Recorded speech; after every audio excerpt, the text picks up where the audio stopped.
Dans les Balkans dont il est un spécialiste. Je vous prie d'applaudir l'auteur et l'intellectuel spécialiste des Balkans, Alexis Troud. Chers amis, aujourd'hui, dans plusieurs villes d'Europe, des gens manifestent au nom de la liberté. Vous n'êtes pas les seuls. À Belgrade, à Bucarest, à Vienne. À Belgrade, à Vienne, à Bucarest, les gens manifestent pour la liberté. Pourquoi? Ils savent qu'il y a plus de 20 ans, les effets néfastes des bombardements de l'OTAN. Rappelons-nous, au printemps 1999, l'armée la plus forte au monde a eu ce courage, entre guillemets, de bombarder un des pays les plus petits d'Europe.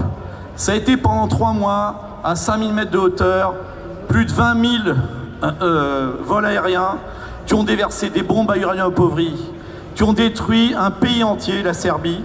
Au nom de quoi? Au nom de la domination américaine. Si on accepte de rester dans l'OTAN, on va être bombardé aussi, comme les Américains l'ont fait en Serbie il y a plus de 20 ans.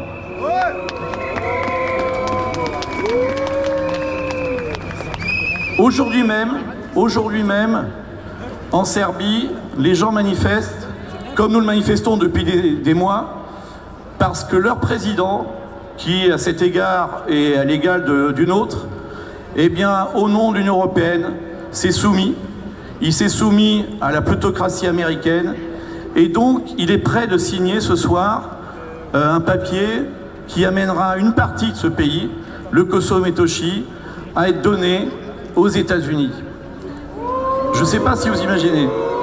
Si on veut empêcher que ça se passe chez nous, si on veut empêcher que d'ici quelques années, eh bien, comme le Kosovo-Metochi pour la Serbie, la Bretagne ou les Pays de la Loire soient mis sous coupe réglée à un pays étranger, il faut qu'on se batte encore plus longtemps. Donc mes amis, il faut absolument vous rendre compte qu'on est un mouvement non seulement patriote, mais européen.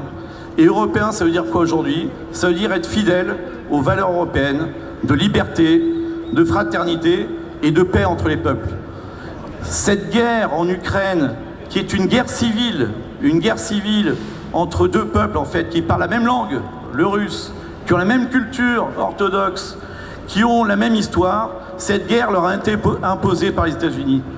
Donc nous-mêmes, Français, faisons tout pour empêcher que les États-Unis, de la même façon qu'ils le font dans les Balkans, nous imposent une guerre. Si nous ne faisons rien, si nous ne continuons pas cette lutte, eh bien, d'ici quelques mois, ils feront la même chose que dans les pays de l'Est. Donc, chers amis, vous êtes porteurs d'un message formidable, qui est celui de la paix, mais de la paix qui défend la liberté, la justice. Je vous remercie et soyez courageux. Kosovo Serbia.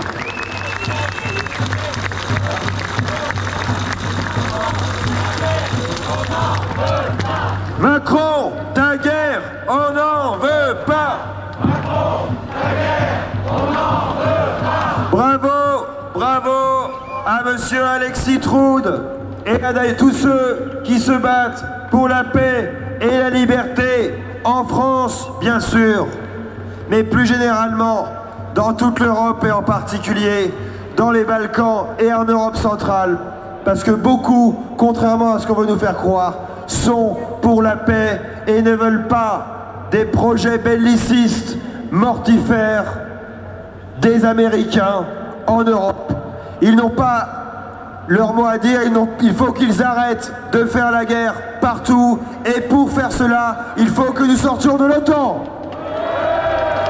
Mesdames et messieurs, nous accueillons un autre représentant d'un parti souverain.